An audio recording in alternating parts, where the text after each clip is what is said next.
Hello, everybody.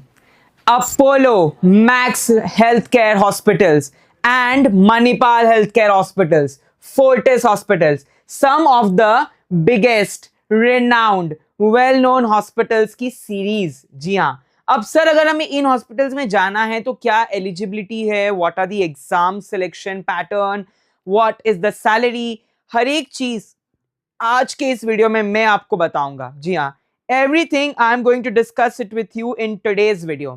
सो जुड़ते रहिएगा मेरे साथ इस वीडियो में. ये देखिए, ये सारे हॉस्पिटल्स के लोगो हैं, very well renowned, Manipal, max, Fortis, Apollo. तो ये गोल्डन अपॉर्चुनिटी हो सकती है माय डियर.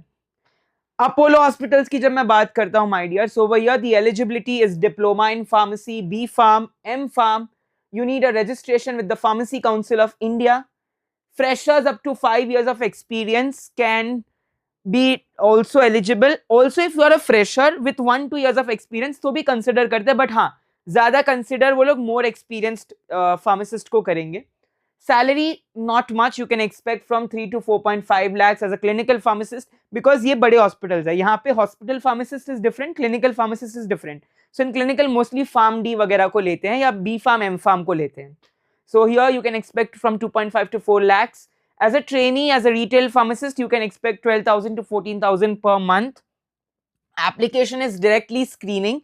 Interview होता है, HR round, and then after the HR round, maybe तुम्हारा proper technical round होता है. For the trainee, it's mostly walk-in basis पे, right? Next up hospital that we have is the Max and the Fortis. So Fortis की जब मैं बात करता हूँ, so Fortis में eligibility is D Pharm plus B Pharm. PCI से जो आपका इंस्टीट्यूट है वो affiliated होना चाहिए. It should come under the PCI. 1 to 8 years of experience depending upon junior pharmacist की पोस्ट है, senior pharmacist की पोस्ट है, chief pharmacist की पोस्ट है, या trainee की. trainee, junior, senior and chief. ये एक हायरार्की होती है. 2.5 to 4 lakhs in hospital pharmacy, operation theater. इसमें onco pharmacy, onco pharmacist, pediatric pharmacist, geriatric pharmacist, OT pharmacist, ICU वाला, तीनों की अलग अलग कैटेगरीज होती है. So depending upon that there is a pay बहुत कम है. डेफिनेटली डायरेक्टली इसमें भी वॉक इन इंटरव्यू होता है, HR राउंड होता है, एंड देन टेक्निकल राउंड. सो वो चीज आपको मालूम होनी चाहिए. You must know about it.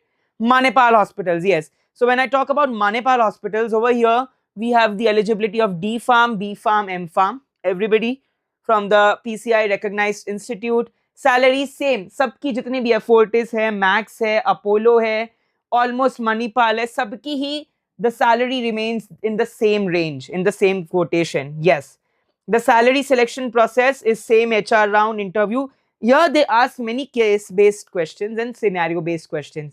जैसे they might ask you if a patient comes to you for OTC product, or if a patient comes to you with a narcotics, या ऐसा preparation for refilling, या फिर narcotics का तो कितनी prescription होती है. तो 3, एक जो डॉक्टर के पास होती है, एक जो फार्मासिस्ट खुद रखता है, और एक जो पेशेंट रखता है, which is an schedule H, schedule G drug. Some case based, clinical based scenarios भी आपके समक्ष रखे जाएंगे.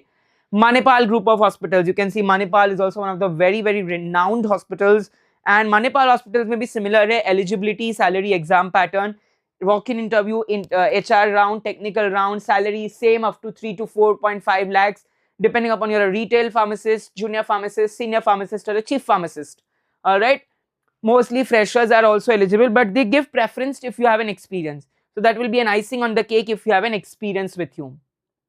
Max में again I told you that the selection process is same. जितने भी hospitals हैं, Max, Fortis, Apollo, Manipal, सभी में almost same process है, कुछ में भी कोई different नहीं है. So hospital hierarchy के बारे में देख लेते हैं. So hospital hierarchy में either you will be the head of department of pharmacy, which is just chief pharmacist. You can be associate director of pharmacist, supervisor or senior pharmacist, clinical pharmacist, junior pharmacist, retail pharmacist and pharmacy technician. So pharmacy technician सबसे नीचे वाला post होता है जो pharmacist को assist करता है. ये में भी डिप्लोमा. मोस्टली जो फार्मेसी टेक्नीशियन होते हैं वो फार्मेसी असिस्टेंट होते हैं, डिप्लोमा वाले होते हैं. फार्मेसी रेसिडेंट यानी कि जूनियर फार्मासिस्ट और ट्रेनी फार्मासिस्ट. सो इनका रोल होता है कि ये एक्सपीरियंस लेने आते हैं 1-2 साल वगैरह का.